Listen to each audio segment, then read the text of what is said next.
Enjoy more GBs for the same price on Airtel. Shareable using to Gabonais. We have increased GBs across all your favorite packs. Now, 4 GB is at 10,000 shillings and 10.5 GB at 22,500 shillings, all valid for a week. For the heavy data users, enjoy 24 GB at 50,000 shillings and 50 GB at 100,000 shillings, all valid for a month. Dial *175# or use the My Airtel app to buy these and more affordable weekly and monthly data bundles on Airtel, the smartphone network. Uganda National Cultural Center. Namukekerua ina so park na MTN back to Sako.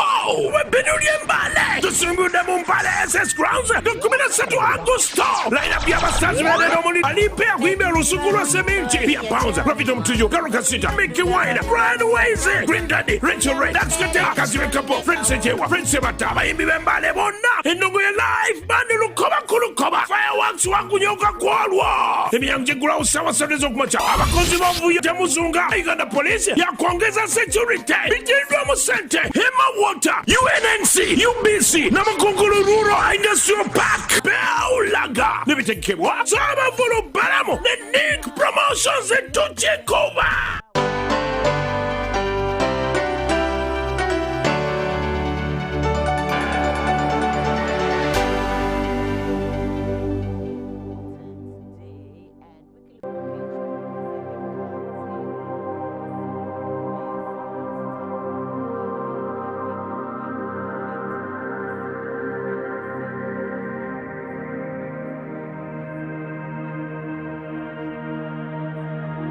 The Men's Forum Against Domestic Violence is an organization that champions the voice of the men that could be facing domestic violence. And today I am glad to host Ndaula Robert, the programs manager here on the program Safe Life. I am Ishimwe Kathy. You are most welcome. Please say hello to the viewers and introduce yourself. I'm privileged to be here this afternoon. My name is Robert Ndaula. I work as a program manager in Men's Forum Against Domestic Violence Uganda. We are a civil society organization, fully registered. What is it about? Well, like you've heard, it is a forum, meaning it brings on board all members of a family. Yeah. It brings on board men, it brings on board women and children and relatives. So it is a forum, it is a platform for engaging all members of family, so as to ensure that there is peace and stability in the family. And basically that is our major focus, that is our major area. And we've been here for some time. Okay. We started our operations in 2014. And it means that we are now celebrating 7 years down the road. Okay. And as you're celebrating those 7 years, why did you choose to start it?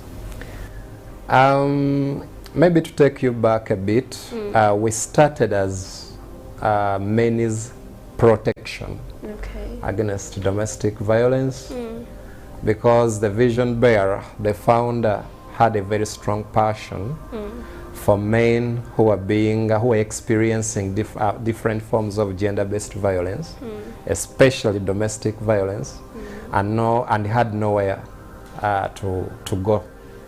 So he had a very strong passion for men. And then I think up to around 2017, 2018, that's when we rebranded.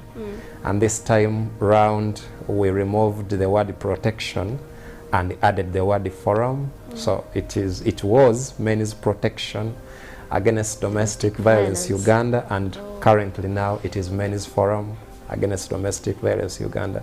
But we still stand for the same values and same objectives. Okay, what is your mission? Vision? Yes, our vision is seeing a world, or seeing a country that is free from all forms of gender-based violence. Okay. And then our mission is promoting interactive communication for family stability through engaging men and boys as an entry point. Okay. Yeah. And coming to your aims and objectives as an organization? Yeah. Now, at inception, even before we rebranded, we had about 1, 2, 3, 4 objectives. Number one, our major focus was to be a voice for men, especially men that were experiencing different forms of violence. Also had a vision of promoting dialogue, especially in conflict resolution, rather than partners resorting to violence. And wherever we go, we always ensure that there is dialogue, interactive dialogue, as a way of conflict resolution rather than. And then number 3 was empowering men and empowering families, because we do believe that one of the major and one of the biggest causes of domestic violence is poverty. And so one of the best ways that you can really fight the problem is by ensuring that you empower communities, you empower families, you empower men, so that they can be more empowered to look after their children and take on their responsibilities. And then the last one, of course there are many, but I'm trying to bring out the most important. Yes. Is promoting or doing some kind of partnerships and collaborations with both state and non-state actors in the fight against gender-based violence, which we have actually done in a good measure. Okay. And coming back to, what are your activities that you're doing apart from being the voice to the voiceless, the men who are going through domestic violence? Well, we have quite a number of thematic areas under which we operate. And the first one is men, we call it men and GBV. And when I say men and GBV, here we encompass all programs that are meant to help men fight GBV by being duty bearers, by being on the forefront in the fight against GBV. And that's the essence of me talking about engagement.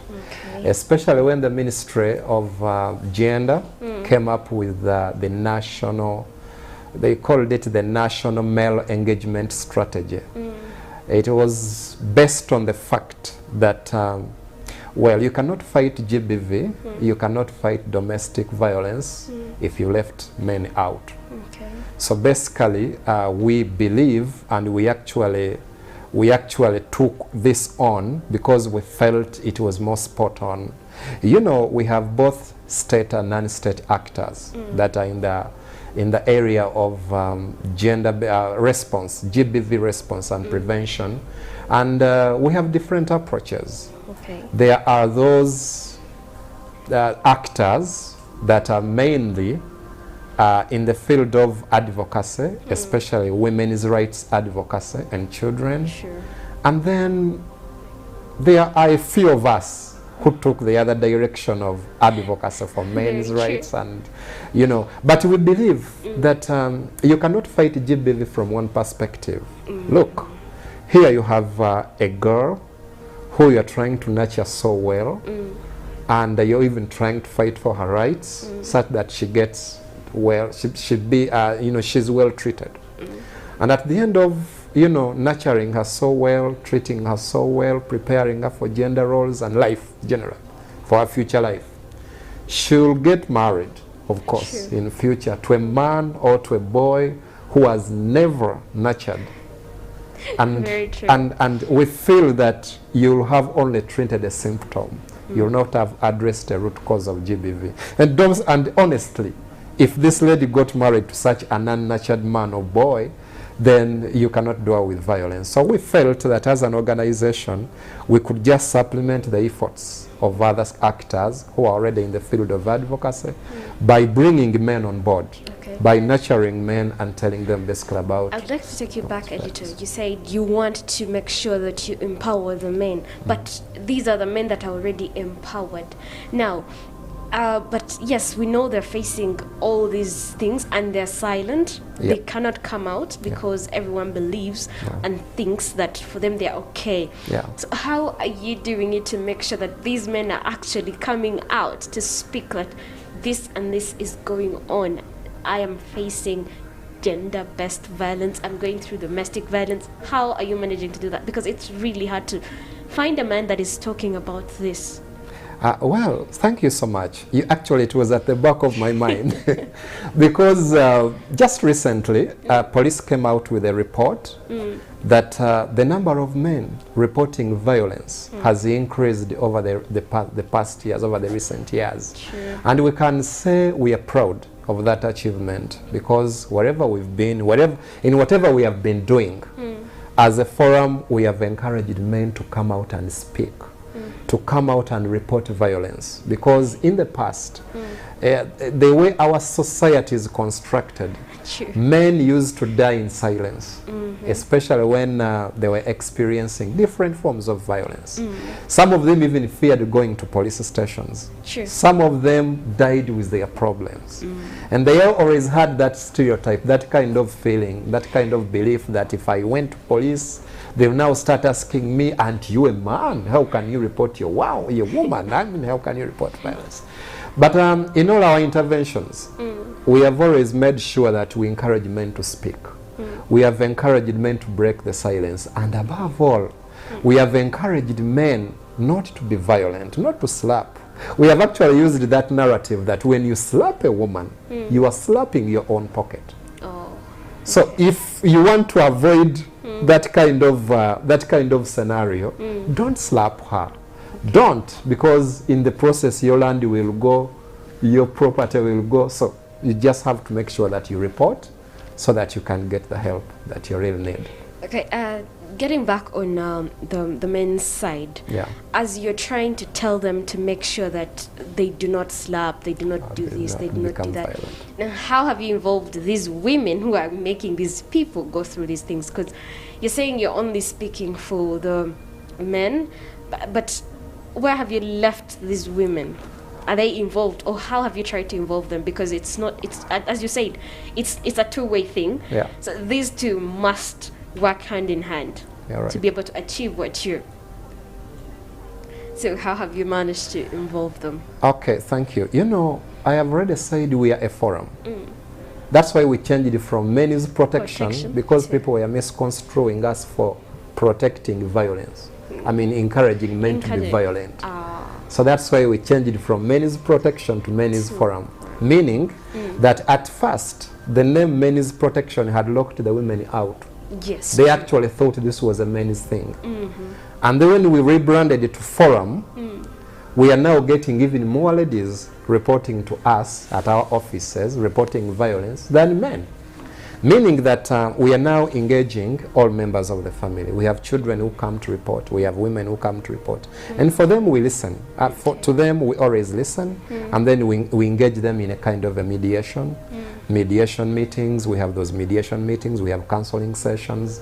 And sometimes we do what we call referrals, especially for cases that we feel are really not, are out of our mandate. We normally refer them to our other stakeholders. And then we have litigation where if we feel really counseling cannot help a couple, at least we can, as a last resort, we can resort to litigation. Okay. And then today it has really increased. Domestic violence is on a very high increase. And what do you think is the cause, apart from poverty, like you mentioned? I believe there are very many other causes, but what are those main causes, those things that are causing people to keep on violating each other's rights? Like, what is the cause? I can get the point.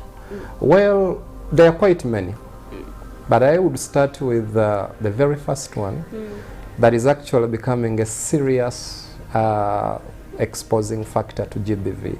It is COVID-19. Yeah, true. We have been in a prolonged lockdown, and during this lockdown, many people who, for one reason or another, we are not staying together for long hours. True. Now have to stay together, or now have been staying together for quite some time. And you know, it is natural sometimes when you are not used to something. True.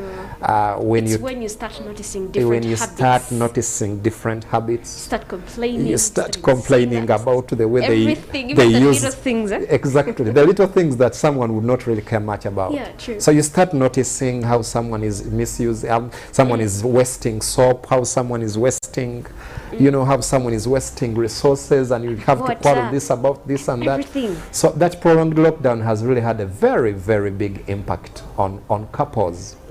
And then the other issue is infidelity. Okay. Infidelity coming in a way that we experience so many cases of people, or especially men, who are coming to report to us that my wife is moving out with another man. I don't even trust some of the children I have. And that's why even sometime back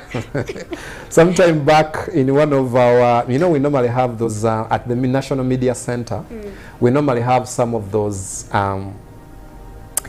let me call them press briefings, where we normally have we make press statements in which we address different issues that are happening as far as the family is concerned.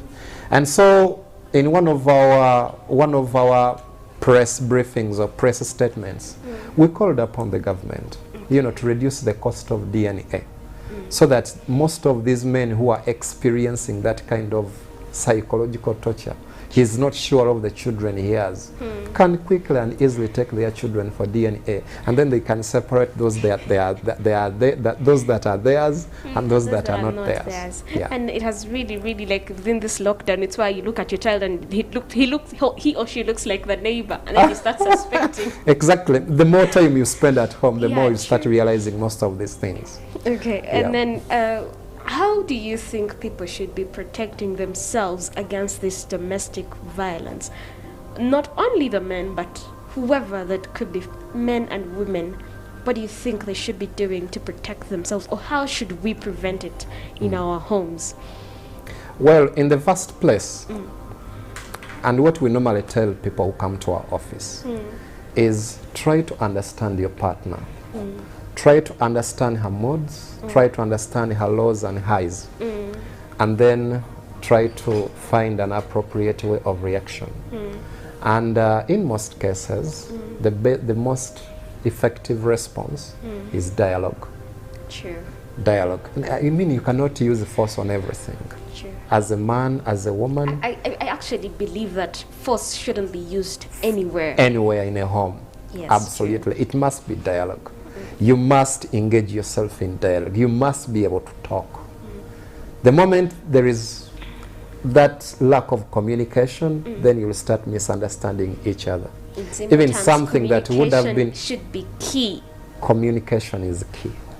It should be there at all times. Okay. The moment you leave communication out of your relationship, then you'll start getting those misconceptions, and you start feeling someone is cheating, feeling someone is doing what you don't want, simply because you've not taken time to find out why she's acting or why he's acting the way he acts. But talking is always the best, you know, communication is always the best. The people who do not know how to open up, how some of them can have the guts to comfort you and tell you this and this is going on, and they would want clarity. But that those people who do not know how to open up, in that case, what are they supposed to do?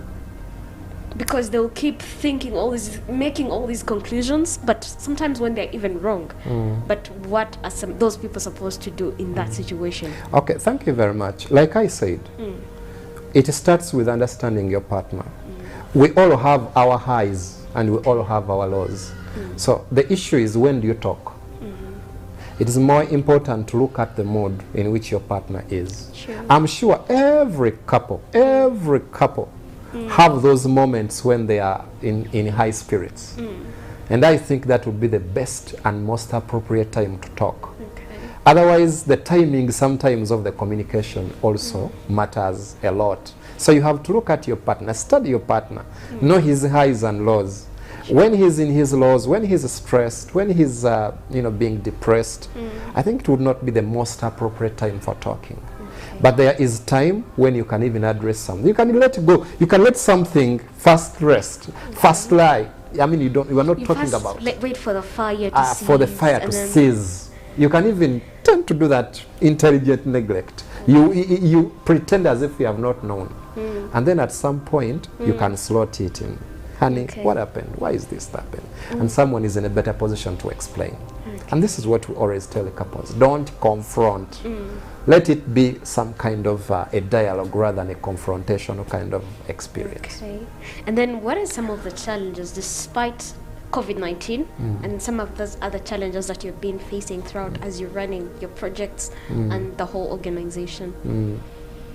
Well, the challenges we have faced are quite many. I'll just bring out a few. The first one is the kind of mentality among our people. True. When we came in to say we have come to, do advocacy for men's rights, there are some people who really felt we are just jokers. We are just joking. Why? We are misconceived because men are known to be wielding a lot of power. And so there is no way you could assure someone that a man's rights could be, also violated. So it has taken us quite quite a long time to really change the mindsets of people to know that, violence is not one side. Violence is two-sided.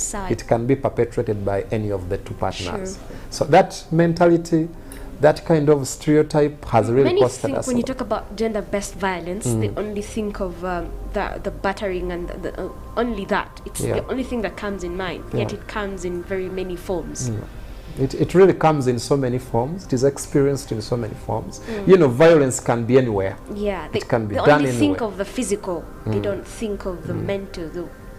Yeah, it can be done everywhere. Anywhere it can be done by anybody. That's why gender-based violence is even now broader than domestic violence, because we would say domestic violence only happens in a home. But then gender-based violence can happen anywhere. It can happen on the roads. It can happen in church. It can happen in the workplaces. It can happen everywhere. And that's why we always emphasize respect. Mutual respect for each other. Irrespective of where you are, you must give someone his or her due respect. True. If she's your wife, give her your respect. If she's a workmate, please give her that respect. Despite the status. Absolutely. Okay, despite the challenges, of course, there are some achievements that you look at and you're like, yeah, we're proud of ourselves. We look at where we've come from and where we are now. Yes. What are some of those achievements that you look at and you're like, yes? Thank you so much. I already speak proudly wherever, on the platforms wherever I go. That one of the biggest achievements is that domestic violence has reduced. Actually, the last police crime report reported that domestic violence had reduced from 48 to 33%. Meaning there is about 15% reduction. Yes, we are not yet there. But at least we are taking a good trend.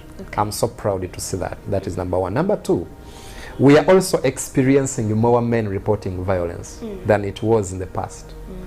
Of course, as I said in the introduction, that so many men were dying in silence. People were sleeping in boys' quarters. People were sleeping in their vehicles. But at least now, you would see men. You see men at the at the police stations reporting violence and what is really going on. We can owe that to our efforts, because we were the first people to bring this into public domain.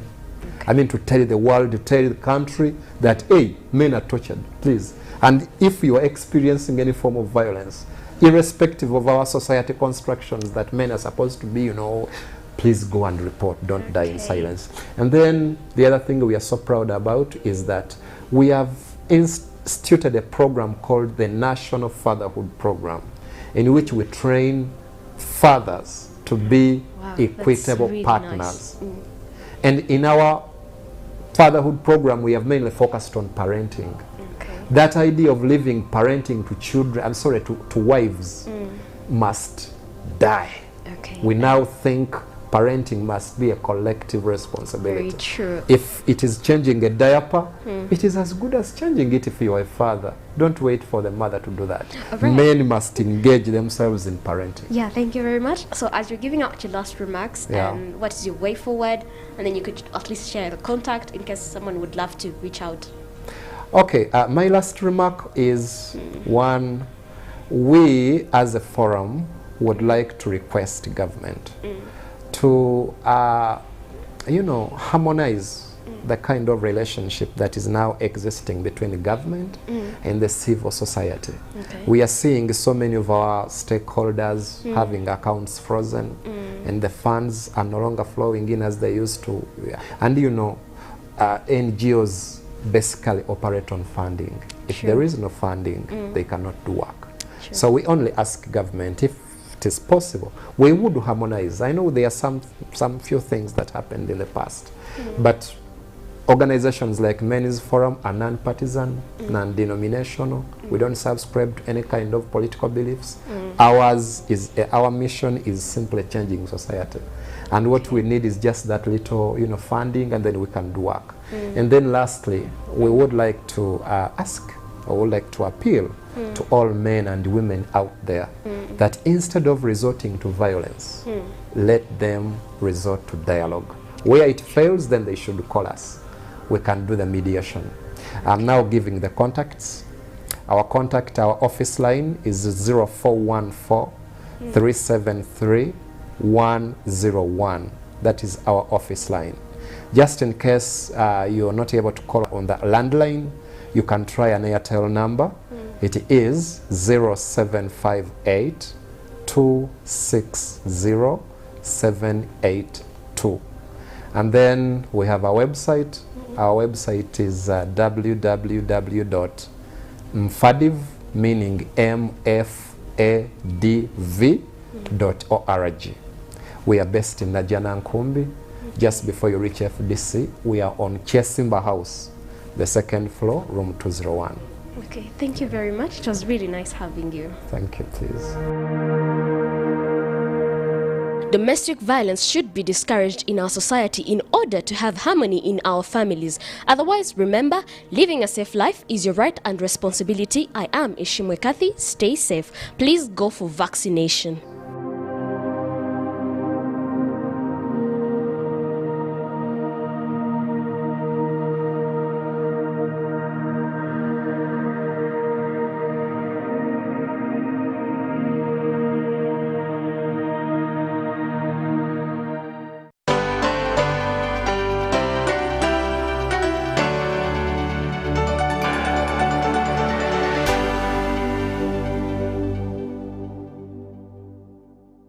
Of the day on UBC.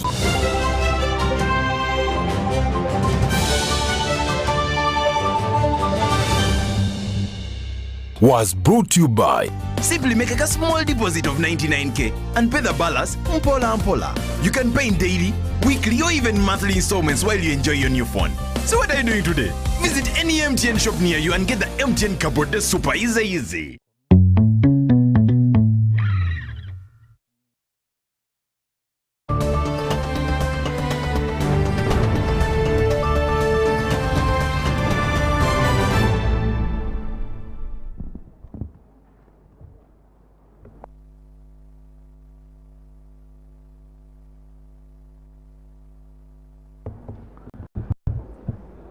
Item 2, communication from the chair.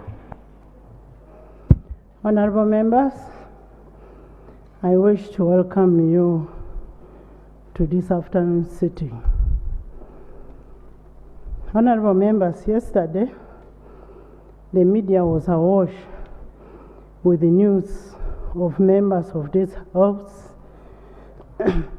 allegedly seeking to return 40 million shillings. I don't know what intention they had.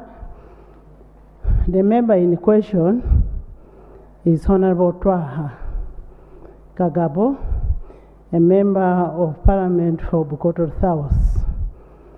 He was reportedly carrying the 40 million that he wanted to deliver back to me. And he claimed I am the one who gave him that money. This is an abuse on the institution of parliament. I did not give him any money. I don't even know him. For information, he has been a member of parliament here, but I don't know him. And based on that, this is a breach of conduct of this house. It is an abuse to this house. Honorable members, we cannot allow that kind of behavior in this 11th Parliament. Refer the member and it must. This house is not for playing politics. He has to show us who gave him the money, from where, and what was the money meant for. And as I've always said, when we're in this house, there are no political parties. We are one. It is our responsibility to protect the image of this house. And he may have to face the law. When you start doing that kind of behavior, he will have to face the law.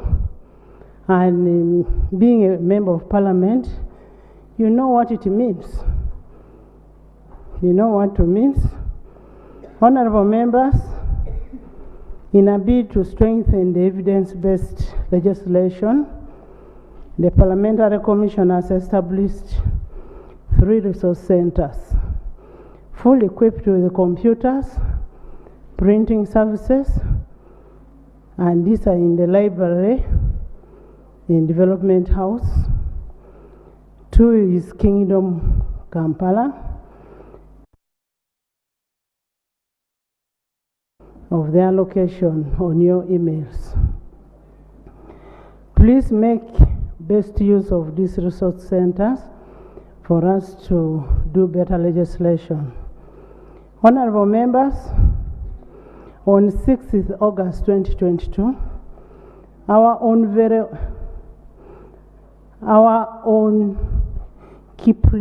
Kiplimo